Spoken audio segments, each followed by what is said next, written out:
नमस्कार, जम्मू कश्मीर की खास खबरों में आप सबका स्वागत है। मैं हूं आपके साथ पल्लवी जम्वाल।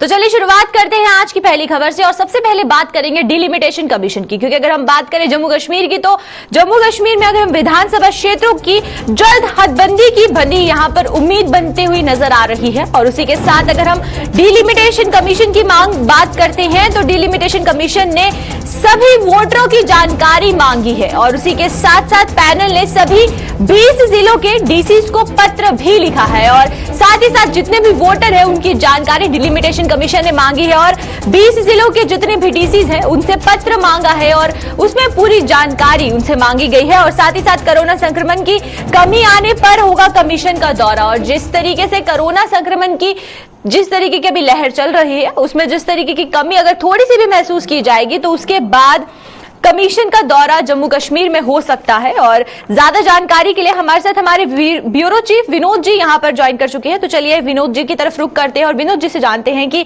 आखिरकार ज्यादा जानकारी क्या कुछ निकलकर सामने आ रही है। विनोद जी, पहला सवाल मेरा आपसे ये रहेगा, क्योंकि अगर हम बात करें तो 20 डिस्ट्रिक्ट्स के जितने भी डीसीज हैं उनसे जानकारी पूर्ण तौर पर मांगी जा रही है। तो उस बीच क्या लग रहा है कि एक साल के बीच में जो डिलिमिटेशन कमीशन है, क्या उनकी तरफ से जो रिकमेंडेशन लेटर है वो आ जाएगा या नहीं? हाँ बिल्कुल पल्लवी, आपने ठीक कहा कि ये जब आप देखेंगे सभी डिप्टी कमिश्नर जितने भी यूपी जम्मू कश्मीर के डिप्टी कमिश्नर्स हैं उनको लेटर लिखा जाता है कमीशन की तरफ से, डिलिमिटेशन कमीशन की तरफ से, और उनसे डिटेल मांगी जाती है कि डेमोक्रेसी कैसी है आपकी, वहाँ का वोटर कितने हैं, टोटल पॉपुलेशन कितनी है, ये सारी जब इंफॉर्मेशन गैदर की जा रही है तो मुझे लगता है कि सारे मामले को एक्सपेडाइट कर दिया गया है। जैसे चीफ सेक्रेटरी ने आते ही सभी डिप्टी कमिश्नर्स की मीटिंग ली थी, उसके बाद लेटर्स आती हैं, तो इसका सीधा सीधा ये कहना है कि कहीं ना कहीं अब डिलिमिटेशन कमीशन अपनी रिकमेंडेशन को जल्द से जल्द तैयार करने वाला है। पहले भी आपको बता दो कि 6 मार्च को 2020 में कमीशन गठित हुआ था और उसके बाद 6 मार्च 2021 को 1 साल की और एक्सटेंशन मिली है। तो मुझे लगता है कि 2 साल का कार्यकाल काफी होता है और जल्द ही रिकमेंडेशन पब्लिक डोमेन में डालेंगे। जिसको कोई ऑब्जेक्शन होगा वो अपना ऑब्जेक्शन फाइल कर सकता है। जी बल्लवी, हम एक और बात देखेंगे, क्योंकि अगर हम जम्मू कश्मीर की बात करते हैं तो जम्मू कश्मीर बहुत ही सेंसिटिव यूटी यहां पर बनता हुआ नजर आता है, क्योंकि पॉलिटिकली बात करें या फिर हर तरीके से बात करें तो बहुत से सेंसिटिव इशू हैं। उस बीच अगर हम जम्मू डिवीजन की बात करते हैं खास तौर पर, तो जम्मू डिवीजन के लोगों को शुरुआत दौर से यही लगता था कि जम्मू के साथ जो है इनजस्टिस हो रहा है। अब जब डिलिमिटेशन यहां पर हो रही है, डिलिमिटेशन कमीशन के द्वारा रिकमेंडेशन लेटर जो पेश किया जाएगा, तो क्या लगता है कि इस बार जम्मू को जो जस्टिस है वो मिल पाएगा या नहीं? इसको लेकर के काफी सारी सियासी जमातों ने अपना वोट बैंक भी कंसोलिडेट किया था कि जम्मू खित्ते के साथ डिलिमिटेशन के दौरान पक्षपात होता रहा है। उनका ये कहना था, अगर हम एग्जाम्पल ही दें, गांधीनगर कॉन्स्टिट्यूंसी इतनी ज्यादा बड़ी है, जम्मू वेस्ट कॉन्स्टिट्यूंसी इतनी ज्यादा बड़ी है, और अगर हम दूसरी तरफ कश्मीर की देखें, बड़गाम जिले की देखें, गांधरबल की देखें, वो छोटी छोटी कम पॉपुलेशन वाली कॉन्स्टिट्यूंसी है। तो कहीं ना कहीं ये लगता था कि कश्मीर खित्ते के साथ डेलिबरेटली जम्मू खित्ते के साथ कश्मीर ने पक्षपात किया है। अब यह है कि तौर तरीके बदले हैं, निजाम बदला है, सरकारें बदली हैं। पहली मर्तबा जम्मू कश्मीर में बीजेपी लेड गवर्नमेंट बनी थी, तो कहीं ना कहीं अब लोगों को, जम्मू संभाग, जम्मू खित्ते के लोगों को इतना भरोसा है कि जो नया रिकमेंडेशन आएंगे, जो कमीशन अपनी रिकमेंडेशन देगा, उस कमीशन अपनी रिकमेंडेशन में इस बात का जरूर ख्याल रखेगा कि 70 सालों से जम्मू खित्ते के साथ लगातार पक्षपात होता आ रहा है। पॉपुलेशन भी ज्यादा है और एरिया भी ज्यादा होने के बावजूद 20 सीटें कम मिलती रही हैं और 70 साल का ये इंसाफ, अब उन लोगों को ये उम्मीद है कि ये कमीशन अपनी रिकमेंडेशन से उस इंसाफ को जो इंसाफ की दरकार है उसको पूरा करेगा।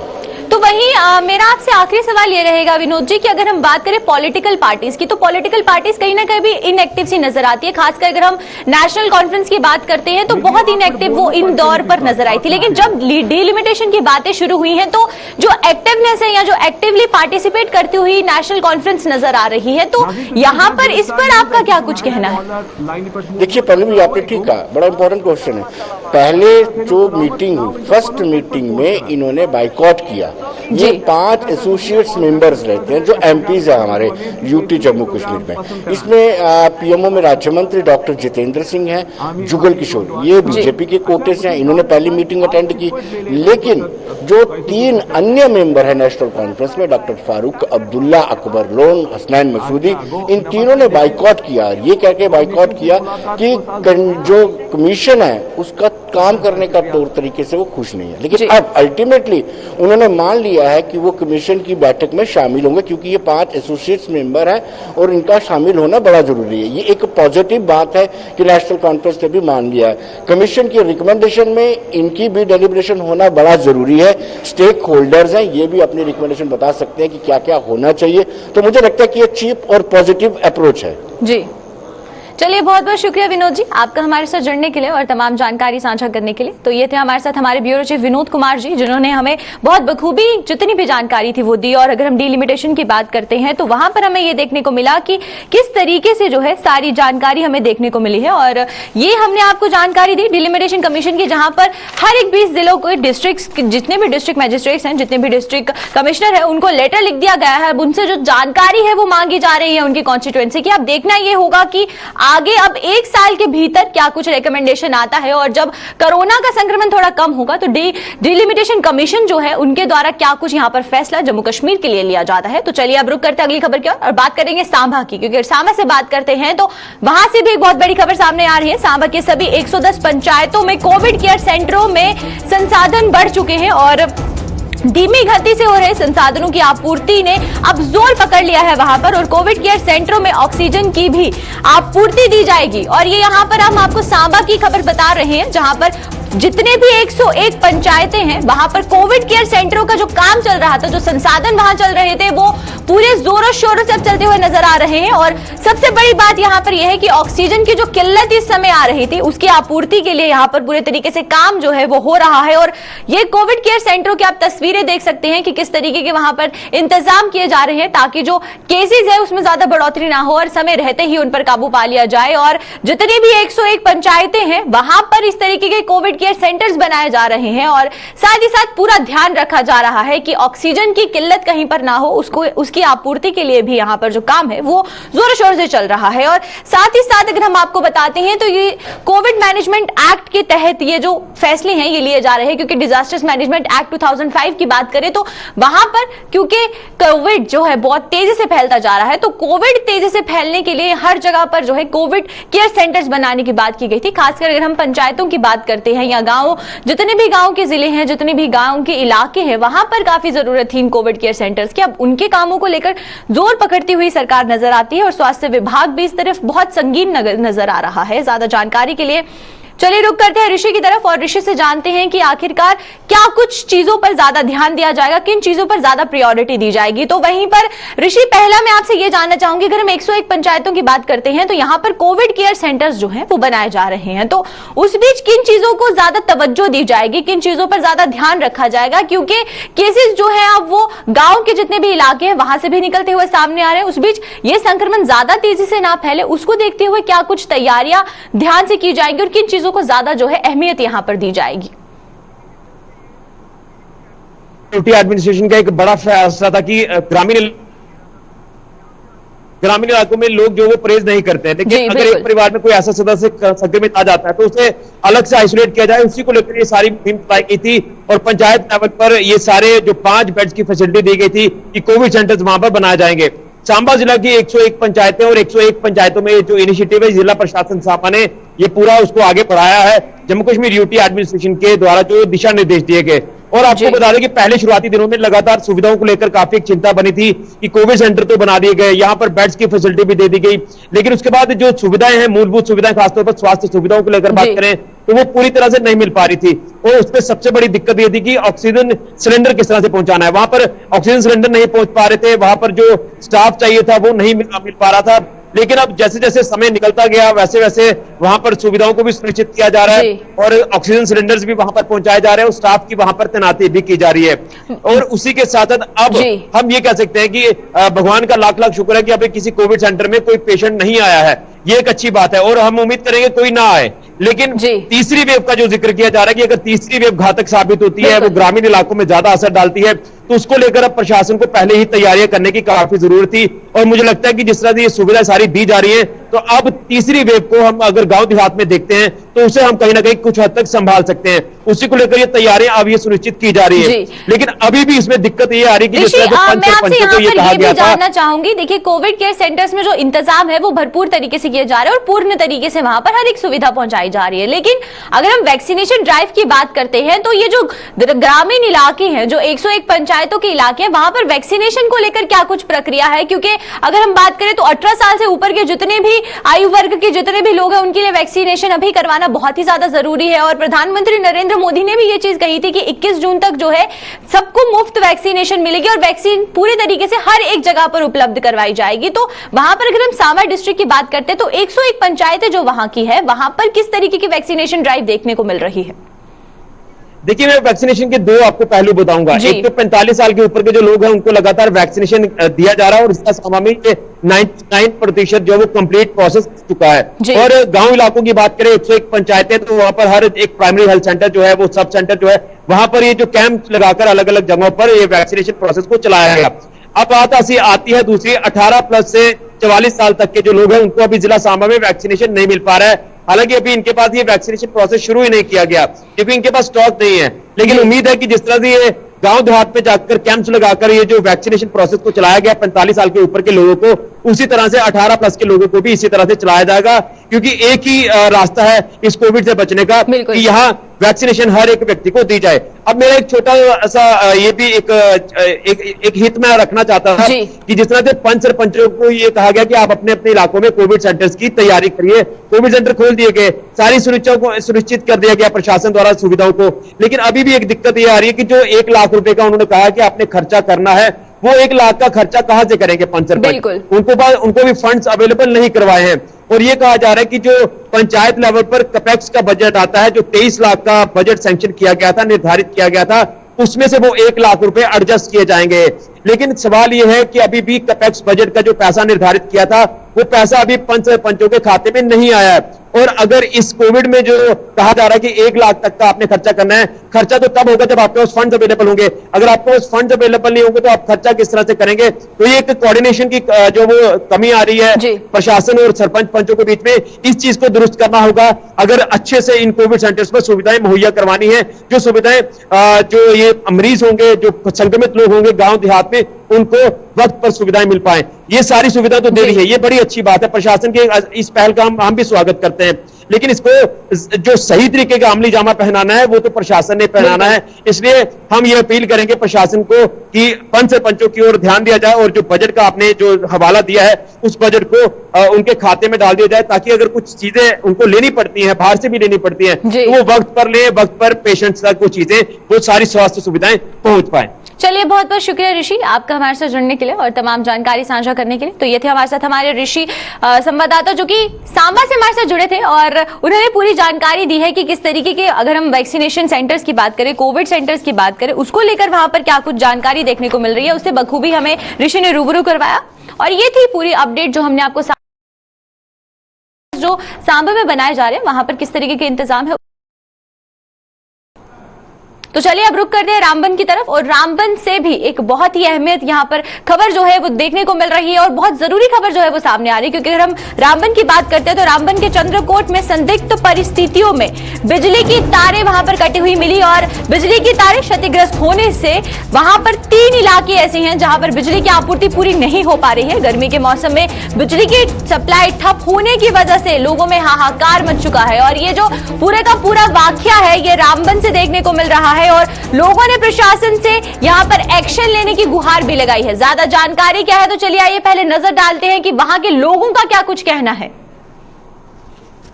ये डिमांड्स रहेगी कि आपको पता है कि इस वक्त गर्मी शिद्दत पकड़ी हुई है गर्मी ने, और जो हमारी नेशनल हाईवे पर ये कुछ तारें हैं जो जैसे LNT की तार नीचे एक मोहल्ले में जाती है, नीचे गुजर मोहल्ला है बस्ती, वो भी तारें रात को तोड़ दी।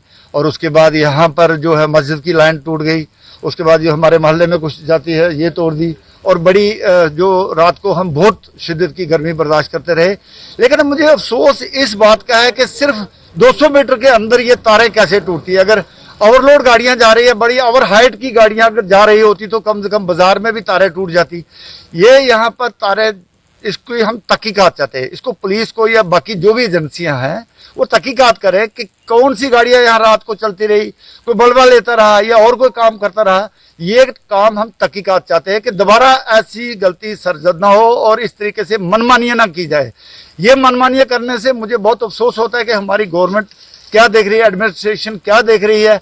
तो ये हम किसी पर इल्जाम तराशी नहीं करना चाहते, लेकिन जो डिपार्टमेंट का काम है, जो एजेंसियां हैं उनका काम है, वो अपना काम करें, देखें कैसे टूटी, उनके नजर के सामने काम हो रहा है। जिस एरिया में तार टूटी है वहां पर काम देख लें, बाकी चीजें देख लें और वो तहकीकात कर लें। बात तो सच है कि यहाँ पर गर्मी दिन ब दिन बढ़ती जा रही है और हमारे यहाँ चंद्रकोट में जो टेम्परेचर है जम्मू के मुकाबले में जा रहा है।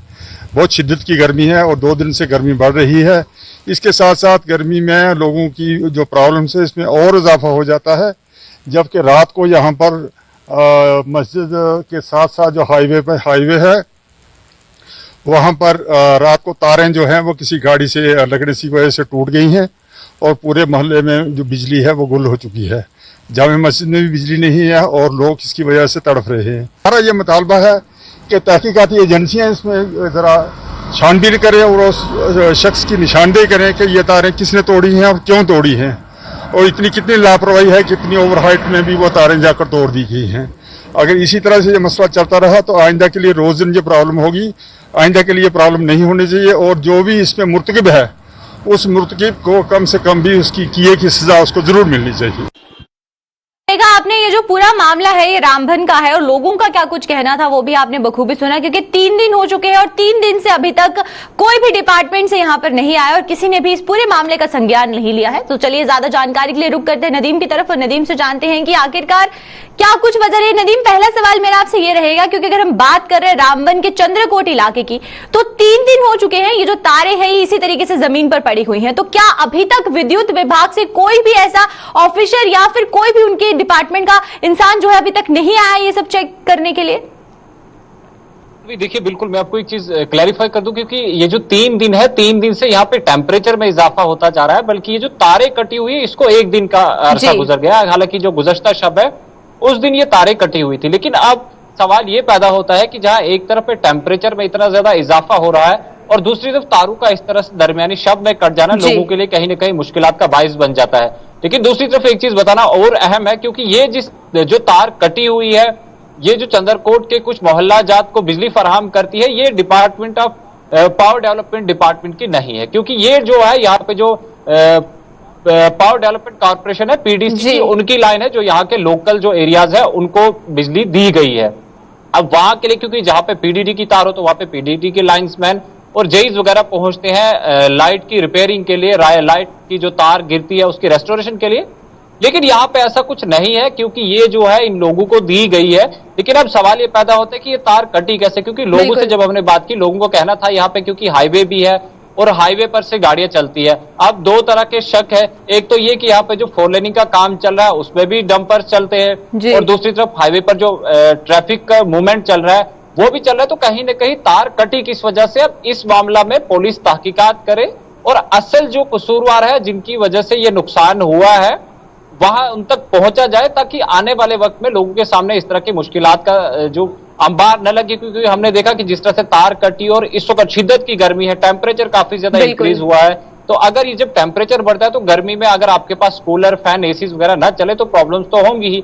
अब लोगों की यही डिमांड है कि इस मामला की तहकीकात की जाए कि तारें कटी कैसे और जो कसूरवार है उनके खिलाफ कानूनी कार्रवाई अमल में लाई जाए, ताकि आने वाले वक्त में जो टेम्परेचर बढ़ रहा है तो दूसरी तरफ बिजली का जो कट होना, इस तरह की मुश्किलात का सामना लोगों को जो चंद्रकोट से ताल्लुक रखने वाले उनको सामना ना करना पड़े। जी चलिए, बहुत बहुत शुक्रिया नदीम आपका हमारे साथ जुड़ने के लिए और तमाम जानकारी साझा करने के लिए। तो ये थे हमारे साथ हमारे संवाददाता नदीम, जो कि रामबन से हमारे साथ जुड़े थे और पूरा क्या कुछ मामला है उसके बारे में नदीम ने हमें अवगत करवाया। और ये हम आपको चंद्रकोट की तस्वीरें दिखा रहे हैं जहां पर किस तरीके से जो तारे हैं वो जमीन पर पड़ी हुई है और लोगों में काफी ज्यादा जो परेशानी है और गर्मी की वजह से हाहाकार जो है वो लोगों में देखने को मिल रहा है।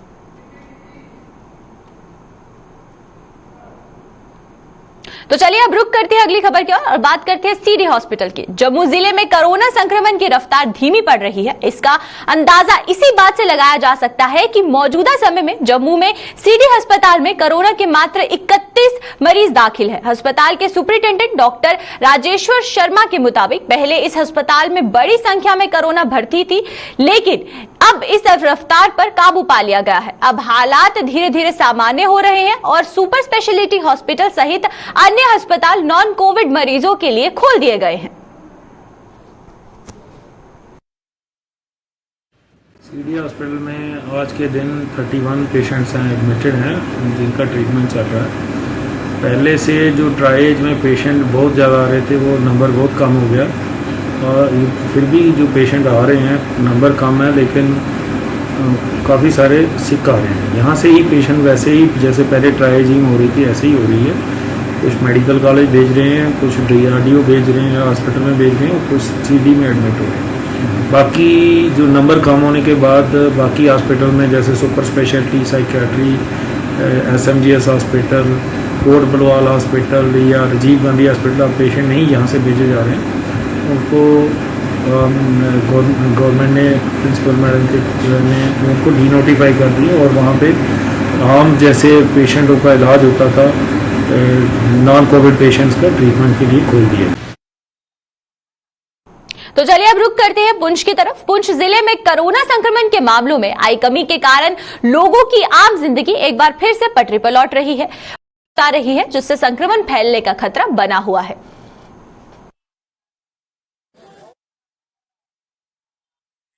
जम्मू कश्मीर और अपने इंडिया गवर्नमेंट के न्यायाधीश दिल की गहराइयों से शुक्रगुजार हैं, जिन्होंने इस वबा बीमारी से लोगों को भी बचाया और लोगों का मुस्तकबिल भी मजबूत किया, और तमाम आने वाली नस्लों का भी बेहतर से बेहतर हल किया। लेकिन आज हम न्यायाधीश दिल की गहराइयों से शुक्रगुजार हैं कि जिन्होंने ये आज ग्रीन जोन बना दिया। आज लोगों को राहत मिली, सामान वगैरह हर चीज़ सब्जियां वगैरह लेके जा रहे हैं, और बड़ी खुशी से हमें बड़ी खुशी है, नहायत ही ये खुशी है कि एक तो अल्लाह मालिक ने किया, ये वबा से भी इस वक्त निजात मिल रही है। जो वैक्सीनेशन वगैरह किए हैं, जो एडमिनिस्ट्रेशन की इंस्ट्रक्शनें थी वो अवाम ने भी पूरी की हैं, और इंशाल्लाह हम इसी तरह शाना बिशाना इस एडमिनिस्ट्रेशन के साथ चलेंगे। मैं ज़िला एडमिनिस्ट्रेशन डिस्ट्रिक्ट कमिश्नर पुंछ का दिल की गहराई से शुक्रगुजार हूँ, जिन्होंने ये जो काम किए हैं ये बहुत। ये सबसे पहले तो पुंछ के लोगों को बड़ी मुबारकबाद है कि पुंछ को ग्रीन जोन डिक्लेयर किया गया है, जिसका ग्रीन जोन का मतलब है कि हमारा जो डिस्ट्रिक्ट है उसमें कोविड को लेकर जो सावधानियां बरती हैं उसका फल हमें ये मिला है कि आज हम ग्रीन जोन में आए हैं। और इसका जो मेन श्रेय जाता है हमारे DCP साहब का, हमारे SSP साहब का, उनकी पूरी टीम का ये श्रेय जाता है। और सबसे जो बड़ा श्रेय जाता है वो जो हमारे व्यापारी भाई हैं, जिन्होंने इस लॉकडाउन में पूरा पालन किया है, और हर तरह की जो एडमिनिस्ट्रेशन की तरफ से गाइडलाइन मिली हुई थी उनको पूरी तरह से पालन किया है। ऐसे ही हमारे जितने भी पुंछ के जो लोग हैं, जो पुंछ के शख्स यहाँ पे बशिंदे रहने वाले हैं, उन्होंने भी पूरा डिस्ट्रिक्ट एडमिनिस्ट्रेशन का पूरा साथ दिया है। वैक्सीनेशन के टाइम वैक्सीनेशन लगाई है, जब उनकी टेस्टिंग का टाइम आया टेस्टिंग करवाई है, और बिल्कुल उन्होंने प्रशासन का साथ दिया है। और जिसकी वजह से आज आप देख रहे हो कि बाजार चहल पहल हो रही है, लोग भी खरीदारी कर रहे हैं, और अच्छी तरह से जो मैसेज जाना था पूरे जम्मू कश्मीर और लद्दाख को, वो आज हमने दिया, और पूरे हिंदुस्तान को मैसेज दिया कि हम बॉर्डर पे रहने वाले लोग भी पालन करते हैं, लॉकडाउन का पालन करते हैं, SOP का पालन करते हैं, जिसकी वजह से हम आज ग्रीन जोन में। Jammu all India taxi Sumo tempo union ने सरकार से बाहर आने वाली गाड़ियों पर शिकंजा कसने की अपील की है। जम्मू टैक्सी स्टैंड के इंचार्ज अनिल कुमार ने कहा कि बाहर से आने वाली गाड़ियां फुल रेट के साथ आ रही हैं और दलालों की मिली भगत से वे यहां से आधे रेट में ही सवारियां भरकर ले जाते हैं, जिससे उनका कारोबार चौपट हो गया है। उन्होंने कहा कि अगर ऐसी ही कालाबाजारी चलती रही तो वे कैसे अपना गुजारा कर पाएंगे और कहां से इंश्योरेंस, टोकन फी वगैरह भर पाएंगे। उन्होंने प्रशासन से इस मामले का जल्द संज्ञान लेकर उनसे इंसाफ की गुहार लगाई है।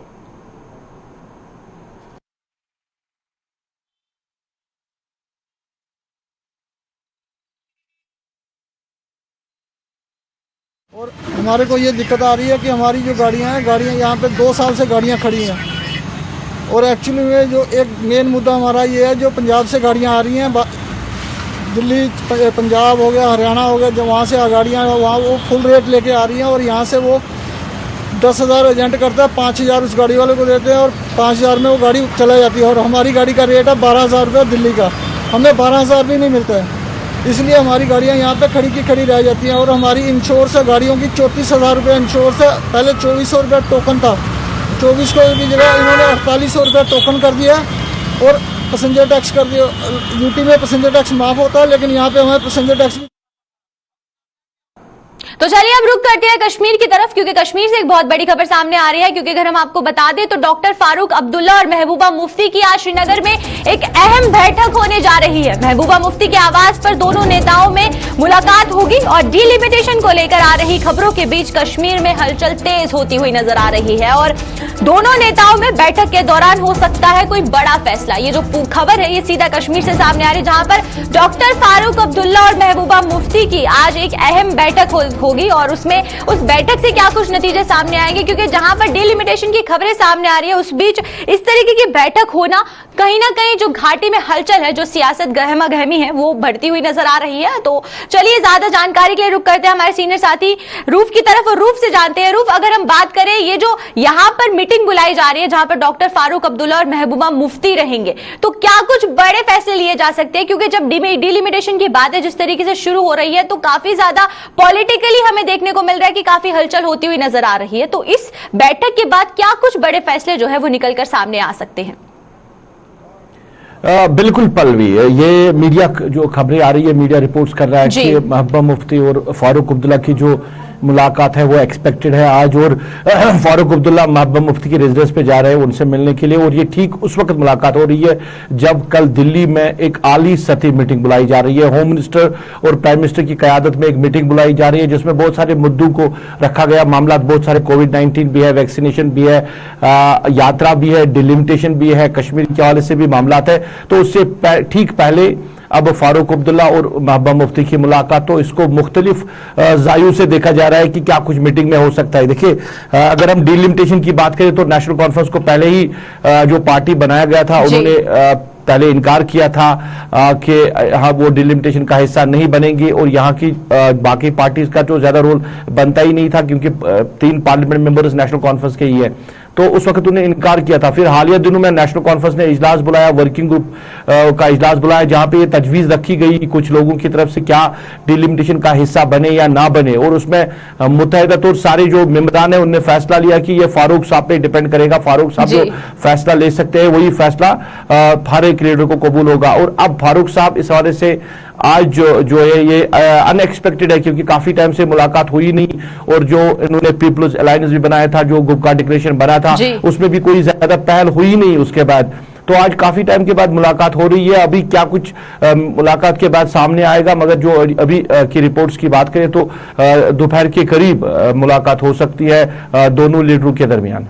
देखिए आरूफ, अगर हम बात करें तो एनसी की अगर बात की जा रही है तो पहले बॉयकॉट किया गया था डिलिमिटेशन कमीशन को, और अब जो है इतनी एक्टिवनेस दिखाना और पीडीपी के अध्यक्ष के साथ जाकर बैठक करना, तो इससे क्या अटकलें लगाई जा रही है कि पूरी कोशिश की जा रही है कि जो एनसी है वो इस डिलिमिटेशन कमीशन में जो रिकमेंडेशन आएगी उसका फायदा उठा सके? देखिए, कुछ कह नहीं सकते क्योंकि मामला बहुत सारे हैं। अभी कश्मीर के जावे के हिसाब से अगर हम बात करें तो यहाँ पे अफवाहों का बाजार भी गर्म है कि बहुत कुछ होने वाला है, सिक्योरिटी को काफी बढ़ाया जा रहा है। और साल 2019 की बात करें, जिस तरह उस वक्त अफवाहें चल रही थी वही अफवाहें यहाँ पे चल रही है कि इधर अनंतनाग को लेकर या बारामूला को लेकर या सेंट्रल कश्मीर को लेकर बहुत सारे मामला हैं। तो इस हवाले से भी मीटिंग हो सकती है, इस पे भी बात हो सकती है। चलिए, बहुत बहुत शुक्रिया रूफ आपका हमारे साथ जुड़ने के लिए और तमाम जानकारी साझा करने के लिए। तो ये थे हमारे साथ हमारे सीनियर साथी रूफ जो कि कश्मीर से जुड़े थे और डिलिमिटेशन को लेकर वहां पर किस तरीके की पॉलिटिकली हमें रंजिश देखने को मिल रही है और हलचल देखने को भी मिल रही है, सबसे बड़ी बात यह है। तो उसके बारे में रूफ ने हमें अवगत करवाया। तो आज की जम्मू कश्मीर की खास खबरों में फिलहाल इतना ही। मुझे और मेरी पूरी टीम को दीजिए इजाजत। नमस्कार।